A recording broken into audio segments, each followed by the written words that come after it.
Foi um cano que se dedicou. Ele não concordava que era naquele lugar, onde erigiram lá um templo católico, chamado Igreja do Santo Sepulcro. Ele entendeu que não era ali, porque não condizia com a palavra. Então ele gastou uma fortuna, até que ele encontrou esse lugar. Ele escavou, e ele encontrou esse lugar. E para nós está muito claro. Então, meus irmãos, deixe-me avançar um pouco sobre esse assunto. Vocês viram os dois textos, a primeira e a última menção. Na primeira menção, Deus colocou o homem no jardim. O homem que ele criou a sua imagem e semelhança, ele colocou no jardim. E como era esse jardim? Qual que é a grande descrição desse jardim? Algo que eu preciso que você veja comigo. Nós temos alguns textos e eu quero poder lhes mostrar sobre eles. Quando você estuda o livro do profeta Ezequiel, no capítulo 28, quando vai fazer uma referência a Lúcifer, lá no versículo 13, se você quiser anotar esse texto, é muito importante. Livro do profeta Ezequiel, capítulo 28, versículo 13. Olha o que diz. Está assim: estavas no jardim do Éden. Está falando de Lúcifer. Estavas no jardim de Deus.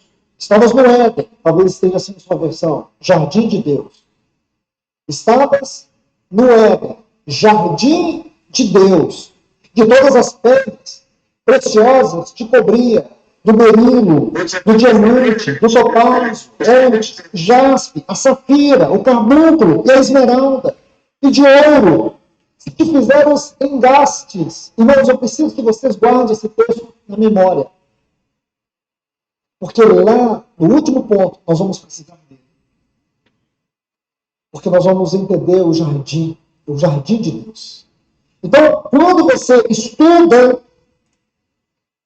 esse texto aqui, em alusão a Gênesis capítulo 2, versículo 8, você vai ver que esse jardim de Deus, escute bem, o jardim de Deus, era um jardim que um dia estava quem?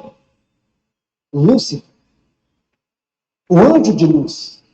Veja que interessante essa explicação com relação ao jardim, com a invasão, vamos dizer assim, de Lúcifer. Que esse foi a encrenca, vamos dizer assim, espiritual, por conta da queda, né? E de alguma coisa que a gente não consegue entender. Mas veja a explicação que ele pode dar e a gente poder refletir. E espero que você tenha até a revelação sobre o entendimento disso. Mas para ter essa revelação, nós precisamos ter nascido de novo. E estar obedecendo a Deus, né? Através do Espírito Santo, para ele revelar. E ele revela o que nós temos de propósito. Porque Deus tem um propósito para a gente. Não é o que a gente quer, é o que ele quer para a gente. Aquele ser distinto da glória de Deus. Aquele ser que foi criado por Deus para ser um anjo de luz. Então nós sabemos que, na sequência dos textos, de Ezequiel capítulo 28, Isaías capítulo 14, a partir do versículo 19, vai dizer para nós que este Lúcifer, ele se tornou um anjo de trevas. Ele se tornou um adversário. Ele se tornou Satanás. E ele foi expulso. Ele foi tirado desse jardim de Deus. Aí, não sabemos quanto tempo passou. A teologia tradicional diz assim, que entre o versículo 1 e 2 de Gênesis capítulo 1 passaram-se milhões e milhões de anos. No princípio criou Deus os céus e a terra. Ponto. Escute bem o que eu vou falar. Se você tiver um caderno, uma caneta, anote. No princípio criou Deus os céus e a terra. Ponto. Versículo 2 está assim, e a terra estava sem forma e vazia. O texto hebraico não está assim. No hebraico está, a terra, porém, se tornou. se tornou. Aí você vai ter que ir lá para Isaías, capítulo 45. Tá vendo que legal? Ele diz assim, a terra se tornou sem forma, torrum, e vazia, borrum. Mas Isaías 45, 18 diz assim, Deus não criou a terra para ser um torrum. Deus não criou a terra para ser um caos. Ela se tornou um Tá torrum, vendo que legal? um caos. Ela se tornou sem forma. Ela se tornou. Deus não criou nada que ele não dissesse que era bom. Tudo que Deus criou era muito bom. Aí diz que o Espírito de Deus pairava sobre a face da terra. Então, a teologia tradicional diz que entre esses versículos, 1 e 2 de Gênesis 1, passaram-se muitos e muitos milhares de anos. Não sabemos precisar. Aí começa um processo de recriação, de restauração. Então, quando Deus começa esse processo, ele novamente traz o seu jardim. Ele traz o seu jardim. Aí vem o versículo 8 de Gênesis 2. Deus coloca o homem que ele criou a sua imagem e semelhança no seu jardim. Se você olhar comigo aqui, eu quero te mostrar, nos capítulos 1 a 3 de Gênesis, a expressão jardim ocorre 12 vezes. Nos capítulos 1 a 3 de Gênesis, a expressão jardim ocorre 12 vezes. Permita-me ler rapidamente com vocês. Então, nós temos o versículo 2, capítulo 8, que diz assim, que plantou o Senhor Deus um jardim e pôs nele o homem que havia criado. No versículo 9 diz, do solo fez o Senhor Deus brotar toda sorte de árvores agradáveis e vistas, à vista, e boas para alimento. E também, isso é muito importante, eu preciso também que você guarde isso, porque nós vamos precisar no final. E diz assim, e também a árvore da vida,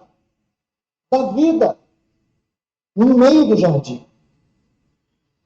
Versículo 15, do capítulo 2 ainda. Tomou, pois, o Senhor Deus o homem e colocou no jardim do Éden. Agora, olha essa frase. Para cultivar e para o guardar. Por quê? Porque o antigo morador que foi expulso por rebelião, com certeza já o rondava. Lúcifer. Ou seja, Deus tinha plena consciência e pediu para Adão, que representa a raça humana, guardar o jardim. Foi alertado, mas ele desobedeceu. Escute isso. Deus colocou o homem para cultivar e para o guardar. Versículo 16. E o Senhor Deus lhe deu esta ordem, de toda a árvore do jardim comerás livremente. Aí nós sabemos que da árvore do conhecimento do bem e do mal? Não. Capítulo 3, versículo 1. Mas, olha a conexão desse versículo 1 do capítulo 3 com o capítulo 2, versículo 15. Aqui, eu queria... O trabalho dele como preletor, de ligar um versículo aqui, outro versículo lá, isso ajuda a gente ter a revelação do entendimento que Deus quer que a gente tenha ao ouvir. Essa é a pegada. Eu e você, ouvindo a mesma coisa no mesmo momento, Deus tem um propósito, para que seja revelado, de repente, em você e não em mim, ou vice-versa. E o que é revelado também é da vontade de Deus. Essa é a vida espiritual. Ele tem um propósito para cada amado, para cada filho.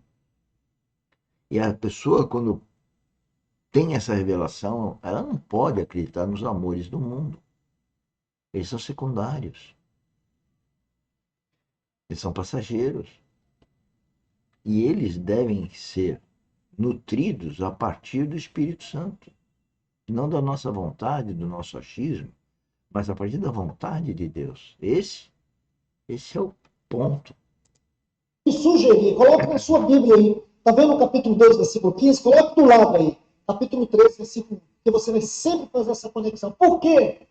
Ele deveria cultivar e guardar. Quem sabe por que deveria guardar?